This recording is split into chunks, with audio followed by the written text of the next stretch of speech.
Hello everyone, কেমন আছো সবাই? আশা করি ভালো আছো, আমরাও ভালো আছি। তো আজকে একটা ছোট্ট মিনি ব্লগ নিয়ে তোমাদের সামনে চলে আসলাম। তো প্রথমে দেখতেই পারলে তত্ত্ব সাজানো রয়েছে, আর এই যে গাড়ি করে সবাই যাচ্ছি। উপলক্ষটা ছিল শাইনি আর ঝুমার আইবুড়ো ভাত, আর তাই জন্যই ওদের দুজনের গিফটটা আমি এরকম সুন্দর করে দুটো ট্রেতে সাজিয়ে নিয়েছি। আর ওদের আইবুড়ো ভাতের আয়োজন করেছিলাম বাবু কালচারে। আমি অনেকেরই ছবিতে দেখেছি এই রেস্টুরেন্টটা, তো সেখান থেকেই আমরা ডিসাইড করেছিলাম যে এখানে ওদের আইবুড়ো ভাতের আয়োজনটা করব।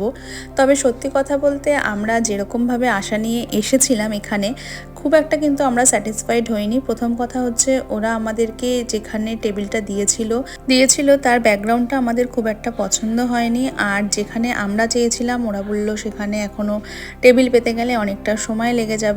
তো যাই হোক, সেটাতে তো আর কি করব, সেটা আমরা অ্যাডজাস্ট করে নিয়েছি। কিন্তু ওই যে বলে না যে একরকমভাবে আশা করে গেছিলাম, বাট সেটা হয়নি। আসলে আমি যাদের ফটো দেখেছিলাম, তো তাদের ফটোতে আমি খুব সুন্দর ব্যাকগ্রাউন্ডটা দেখেছিলাম, আর সেটা আমাদের খুব পছন্দও হয়েছিল। তবে হ্যাঁ, ওইটা বাদ দিলে ওদের ফুড কোয়ালিটি কিন্তু আমাদের বেশ ভালো লেগেছে। আর এখানে ঝুমাকে দেখো, আমরা ওর একেবারে বিয়ের গিফটটাও দিয়ে দিয়েছি, আমি আর কৃষ্ণেন্দু।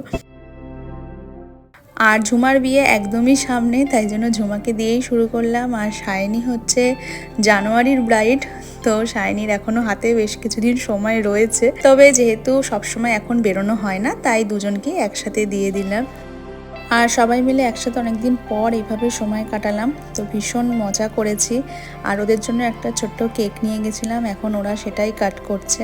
আমাদেরকে খাবারও দিয়ে গেছে ওরা। আর এই যে এখানে ওরা খাবারের থালাও সার্ভ করে দিয়েছে। তো আমাদের সেলিব্রেশনই শেষ হচ্ছে না যে আমরা খেতে বসবো।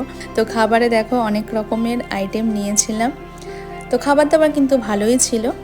তাহলে চলো আজকের ভিডিওটা এখানেই শেষ করছি। দেখা হবে আবার একটা অন্য কোনো ভিডিওতে। ততক্ষণের জন্য সবাই ভালো থেকো, সুস্থ থেকো। আর শাইনি ঝুমার জন্য রইল অনেক অনেক বেস্ট উইশেস। তোরা ভীষণ ভালো থাক।